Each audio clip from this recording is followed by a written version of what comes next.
Recently, I came across an incredible article in Tin House's Writer's Notebook 2. It was essentially a blueprint for how to construct a story, even if you've never written one before. The author, Antonia Nelson, has published 7 short story collections and has been featured in the New Yorker. So clearly she's someone worth listening to. Usually I'm very skeptical of prescriptive writing advice, but Nelson's 9 steps balances structure with creativity.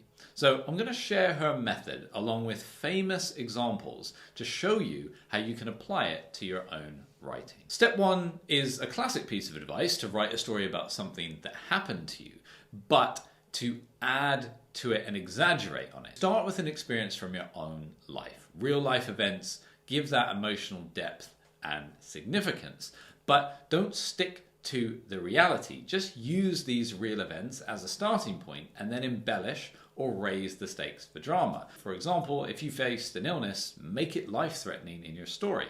If you experienced a simple love affair, turn it into a love triangle. And a famous example is Ernest Hemingway's A Farewell to Arms, based on Hemingway's time as an ambulance driver in World War I. The ambulance driver part is true, but Hemingway adds drama and romance to his wartime experience. The second step is to change the point of view. Rewrite the story from a different perspective. Experimenting with point of view helps to uncover the most compelling angle for your story. The protagonist doesn't always have to be the main narrator. Try writing from the perspective of a neighbor, a spouse, a child, or even an inanimate object, although I would use that one sparingly. A good example is Scott Fitzgerald's The Great Gatsby. The story is told from the perspective of Nick Carraway, who is a peripheral character, rather than by Gatsby himself. And this offers an outsider's view of the enigmatic protagonist. The third step from Nelson is to create a ticking clock. Introduce a countdown or deadline to build tension and suspense. A ticking clock creates pressure. It gives readers something to anticipate and it drives the story forward. Cinderella is a great example of this. She has her midnight deadline, and this adds tension to the story because the magical transformation of her dress, her carriage, and the appearance of everything being time sensitive drives her actions with the ticking clock, because every moment she spends at the ball carries the risk of exposure as the clock inches closer to midnight, and the audience feels that pressure. They know it's getting close to the hour, and so when she finally dashes away and she leaves behind her glass slipper, it heightens the suspense and the anticipation for what comes next. Step 4 is to create props or objects. Objects in a story often carry symbolic meaning and they influence the plot. And it's better to choose an object that has emotional significance. Avoid cliches wherever possible.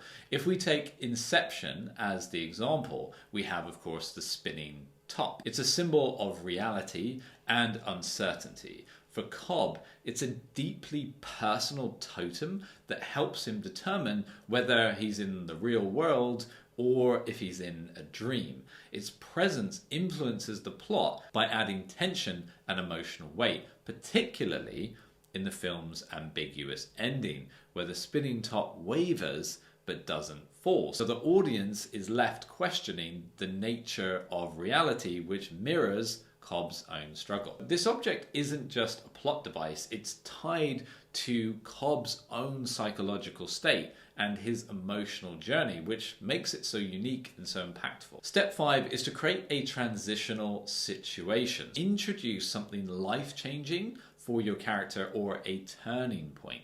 These moments can be external, it could be a job change, a move, or it could be internal, an epiphany that they have. Minority Report is a great example where Tom Cruise's character shifts from a crime enforcer to a fugitive. This is, of course, a dramatic turning point when he transitions from being a trusted pre-crime enforcer, to its most wanted fugitive.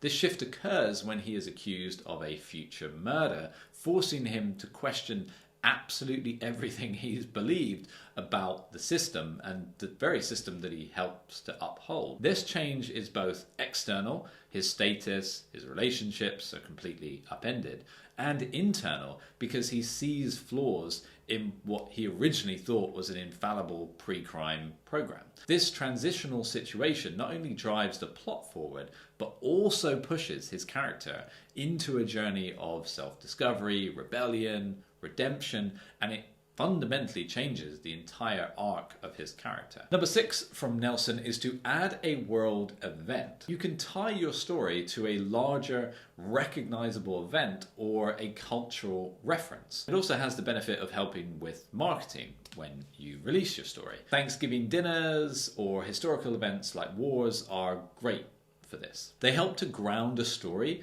and give it a recognizable context which adds depth and reliability. For example, in The Great Gatsby, the story is tied to the Roaring Twenties, a time of economic boom. We had jazz, prohibition, and that serves as the backdrop to this character's lavish lifestyle and ultimately his moral decay. And similarly, Thanksgiving dinner in films like Planes, Trains, and Automobiles provides a relatable setting that heightens the stakes as the protagonist's journey to get home for the holidays becomes more urgent and also becomes more emotionally significant. These events don't just provide a setting, they shape the character's motivations and give the audience a cultural touchstone to connect with. Number 7 from Nelson is to create opposites or contrasts that will drive tension. The best way to describe this is actually using Harry Potter. The binary forces of Harry and Voldemort embody the classic contrast between good and evil. Harry represents courage, selflessness, the power of love, while Voldemort embodies fear, selfishness, and a quest for absolute power. This opposition drives the central conflict of the series, with their contrasting values and choices highlighting the stakes of the battle. Tension between these two forces not only fuels the narrative, but also explores deeper themes of morality, destiny, and the nature of choice. Step number 8 is to use Freytag's pyramid structure with your story, which is exposition, rising action, climax, falling action, and then resolution. Freytag's pyramid is a classic structure, and you can adapt it to suit your story's needs. Titanic follows this traditional structure with its rising tension and then dramatic climax. In Titanic, the story perfectly aligns with Freytag's pyramid. The exposition introduces us to the ship, the characters, and the backgrounds. Jack, a poor artist, and Rose, a wealthy but unhappy woman. The rising action builds as their forbidden romance develops against the backdrop of the Titanic's journey. The tension escalates with the growing class conflict and the ship's fateful collision with the iceberg.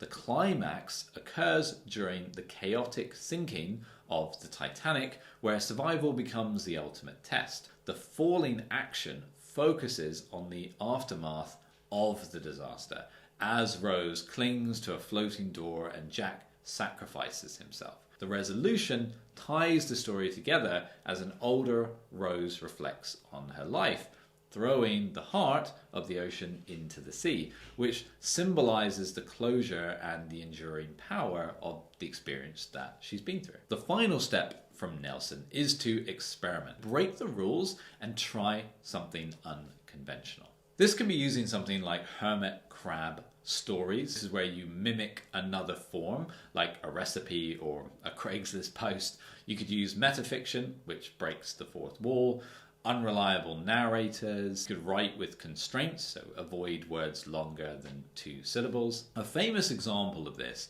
is in A Winter's Night, a Traveller.